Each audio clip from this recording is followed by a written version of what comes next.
দেশের সবচেয়ে বড় গ্যাংস্টার তার বউয়ের কথায় পুলিশের কাছে গিয়ে আত্মসমর্পণ করে 18 বছর পরে যখন জেল থেকে বের হয় সেই গ্যাংস্টার তখন তার ছেলেকে কেসে ফাঁসিয়ে জেলে পাঠায় অন্য একটা গ্যাং।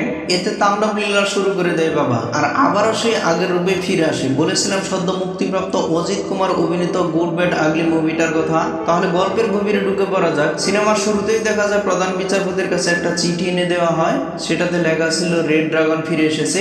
এই চিঠিটা পেয়ে প্রধান বিচারপতি ভয়ে কেঁপে উঠে। কেন তিনি একটা চিঠি পেয়ে এতটা ভয় পাচ্ছে, আর কেই বা এই রেড ড্রাগন? ঠিক তখনই রেড ড্রাগনের সহকারী এসে জানায় যে রেড ড্রাগন স্যালেন্ডার করতে আসছে। তারপর পরে পুলিশের কাছে গিয়ে স্যালেন্ডার করে দেয় রেড ড্রাগন। ওর নাম হচ্ছে একে, আর ওর আগের কৃতকর্মের জন্য 18 বছরের সাজা দিয়ে জেলে পাঠিয়ে দেওয়া হয়। একে যখন জেলে যাচ্ছিল তখন আশেপাশে থাকা সবাই ভয়ে কাঁপছিল। এখান থেকে কাহিনীটা শুরু। একটা শিপ স্পেনে চলে আসে, দেখা যায় একের বউকে, ওর নাম হচ্ছে রামিয়া। ওদের ছেলেকে ছোটবেলা থেকে বলে এসেছে যে তার বাবা বিদেশে একটা বিজনেস করে আর সবসময় অনেক ব্যস্ততার মাঝে কাটায়, আর সেজন্য সে দেশে আসতে পারে না। কিন্তু ছেলেও নাসুরবান্দা, বারবার বাবা সম্পর্কে জানতে চায়। ওর নাম হচ্ছে বিহান। এসব ব্যাপার সেবার বাদ দিয়ে ওদের জীবন মোটামুটি ভালোই কাটছিল। এদিকে মুম্বাই সেন্ট্রাল জেল থেকে একটা কয়েদি পালানোর প্ল্যান করে, আর এজন্য জেলে থাকা সকল পুরুষদের টাকা দিয়ে সে কিনে ফেলে। আর ঠিক এই জন্যই একটা গার্ড রাত্রিবেলায় রুটির মধ্যে দরজার চাবিও দিয়ে যায় তাকে।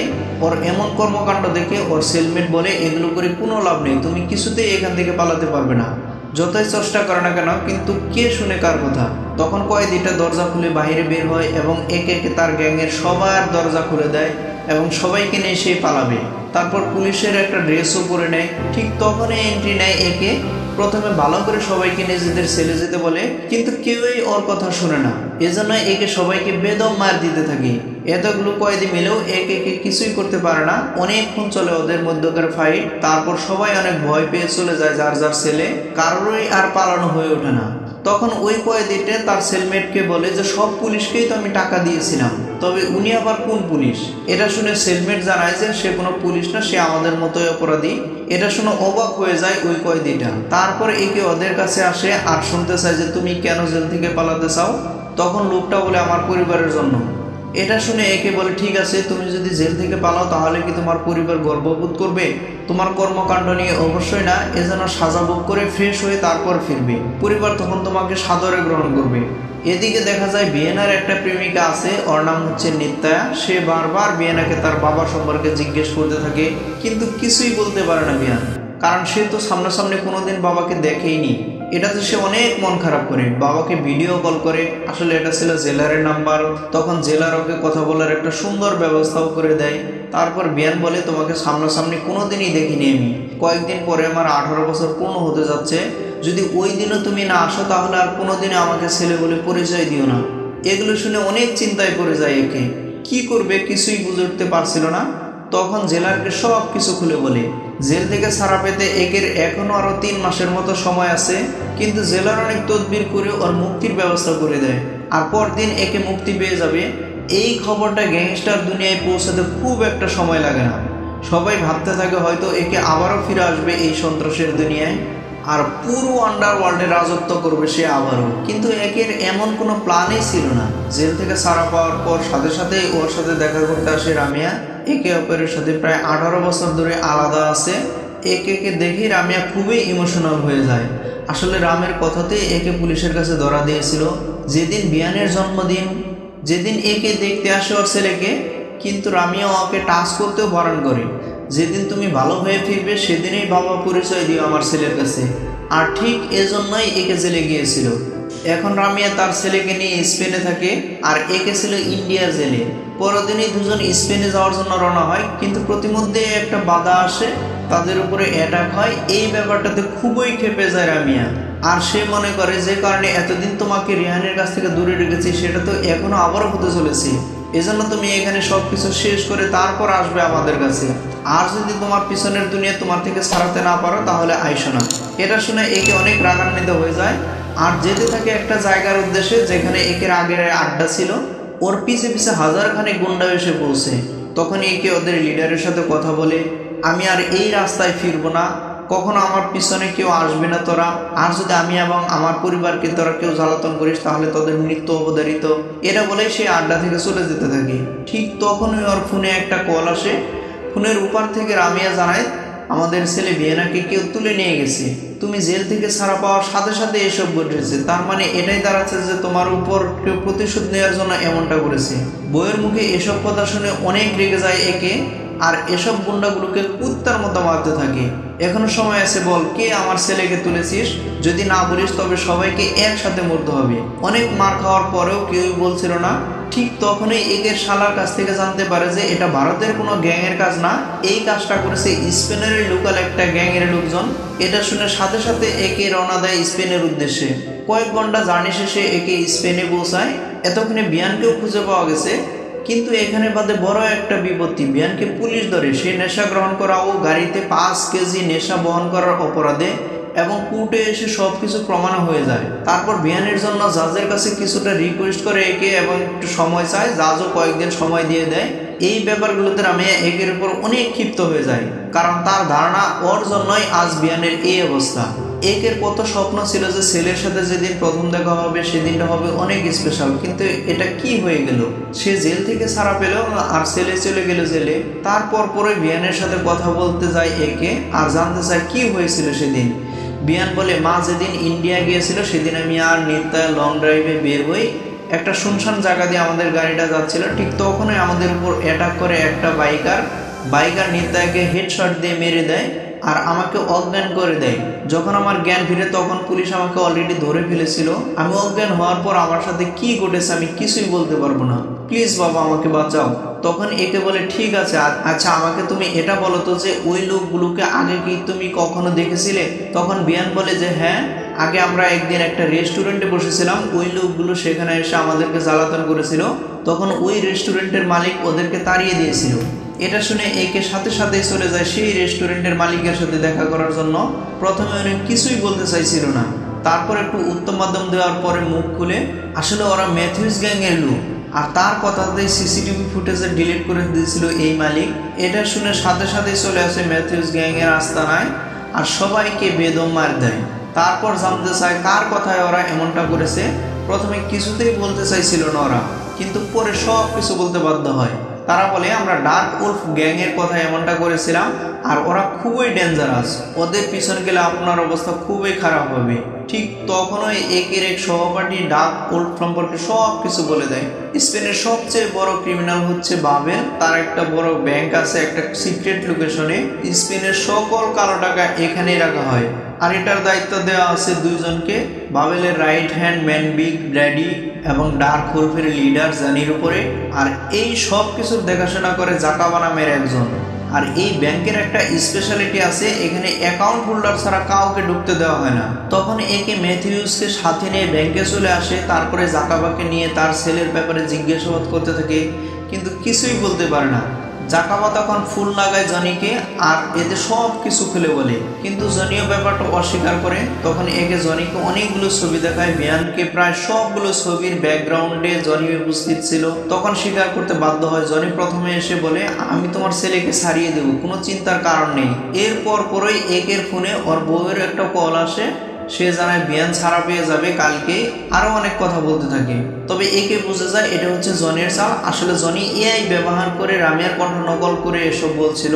এটা যখন ধরে ফেলে একে, তখন জনি জাকাবাকে বলে যে ওকেও মেরে ফেলো, কিন্তু সে তো জানে না যে কে এই একে। অনেকগুলো গুন্ডা আসে এবং ওকে মারার জন্য, কিন্তু কোনো লাভ হয় না। চোখের পলকে একে সবাইকে মেরে দেয়। তারপর আবারও কল দেয় জনিকে আর বলে, কাজটা তুই ঠিক করিসনি, এখন তোর ব্যাংক আমি দুলোর সাথে মিশিয়ে দিব। আর একটা কথা, আমি জানি তুই একা না, কারণ যে সময় তুই জেলে ছিলি ঠিক ওই সময় আমার ছেলেকে ফলো করেছিলি। এটা কেমনে পসিবল, তুই কি জাদু জানিস? দেখা যায় জনির এক যমজ ভাই আছে, ওর নাম হচ্ছে জ্যামি। আসলে দুই ভাই মিলে সব কিছু করছিল। তখন ওকে এদেরকে দুইটা অপশন দেয়, একটা হচ্ছে ব্যাংক থাকবে, না হয় জাকাবা থাকবে, যে কোনো একটা চুজ করতে বলে ওদেরকে। এদিকে দেখা যায় জাকাবা জ্যামির খুব ভালো বন্ধু, এজন্য সে চায় জাকাবা বেঁচে থাক, কিন্তু জনি চায় ব্যাংক বেঁচে থাক। এটা নিয়ে ওদের দুই ভাইয়ের মধ্যে তর্ক বিতর্ক লেগে যায়। তখন একে বলে, তোদের উত্তর ভুল, আমি চাই জাকাবাও মরবে এবং ব্যাংকও ধ্বংস হবে। এটা বলেই ব্যাংকে আগুন লাগিয়ে দেয়। ব্যাংকের মধ্যে যত টাকা পয়সা কাগজপত্র ছিল, সোনা দানা সব কিছু উপরে ছারখার হয়ে যায়। আর এই খবরটা বাবেল পর্যন্ত যেতে খুব বেশি সময় লাগে না। তখন সে চলে আসে জনির সাথে দেখা করার জন্য। আসলে বাবেলও জানতো না যে এরা যমজ দুই ভাই। সেখানে এসেই বাবেল জানায় যে তোকে আমি 4 দিনের সময় দিলাম, এই 4 দিনের মধ্যেই একে একে তোরা খতম করবি, আর না হলে 5ম দিনের মাথায় তোকে আমি খতম করে দেব।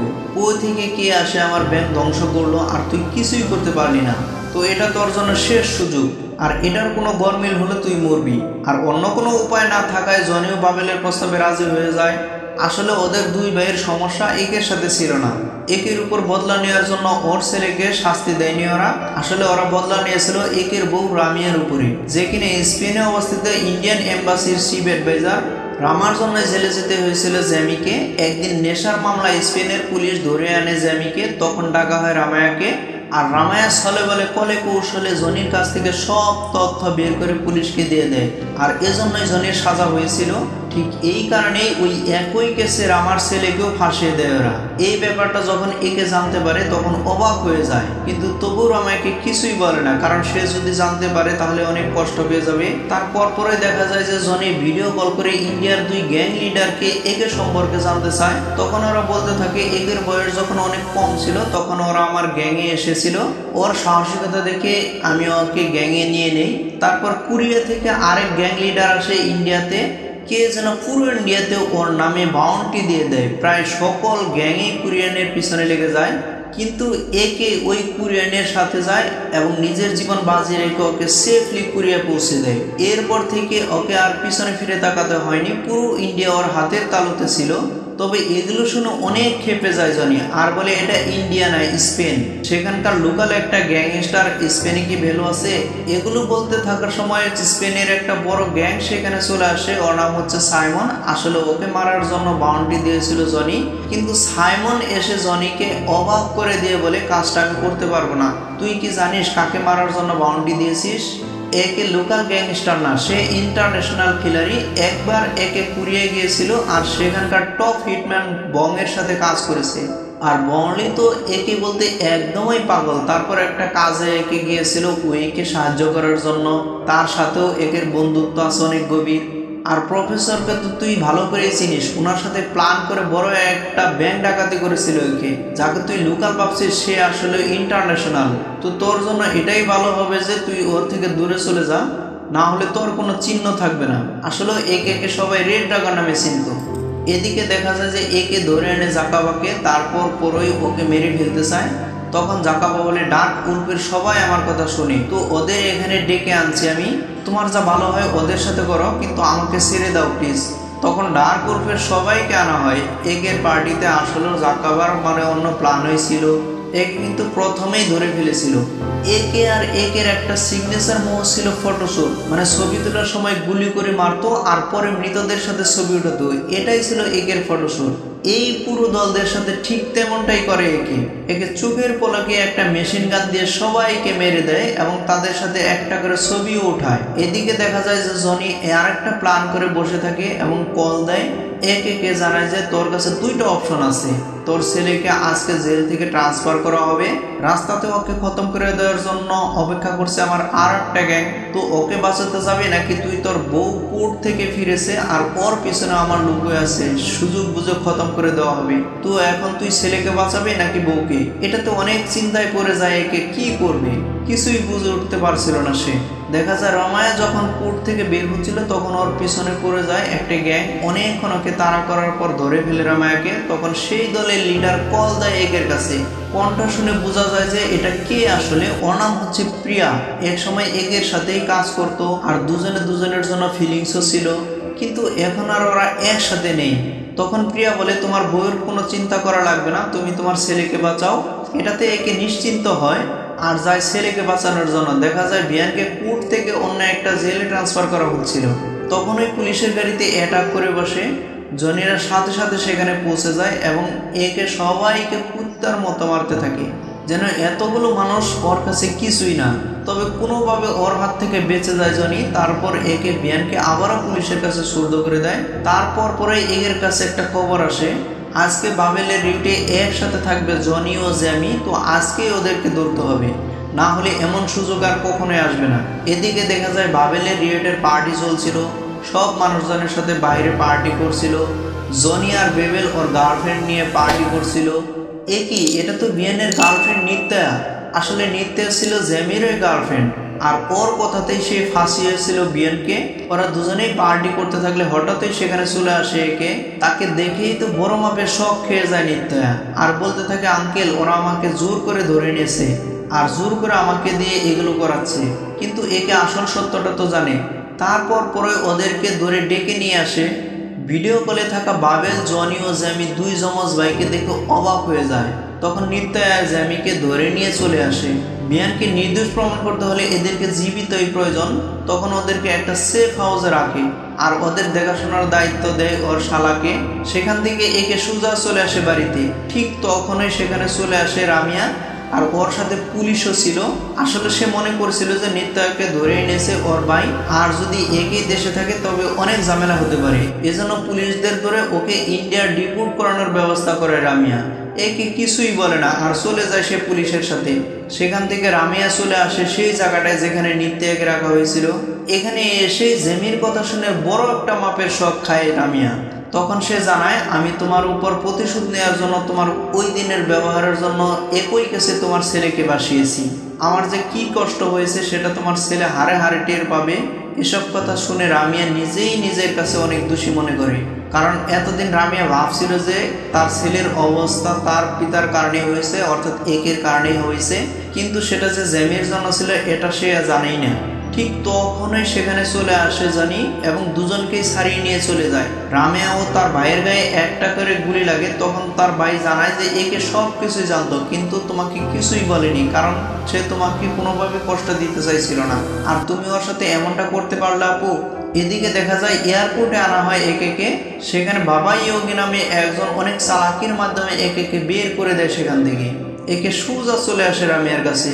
তখন তার কাজের জন্য একের কাছে অনেক করে ক্ষমা চায় রামিয়া তার ছেলেকে বাঁচাতে বলে। রামিয়া যদি নাও বলতো তারপরও সে তার ছেলেকে বাঁচাতো, কারণ রামিয়া থেকে তো কোনো অংশেই ওর ছেলেকে সে কম ভালোবাসে না। অন্যদিকে ওরা চলে যাওয়ার সময় জ্যামি নিত্যাকে মেরে ফেলে এবং বলে আমি তোমাকে ভালোবাসি ঠিকই, কিন্তু প্রতিশোধ তার থেকে অনেক বেশি গুরুত্বপূর্ণ।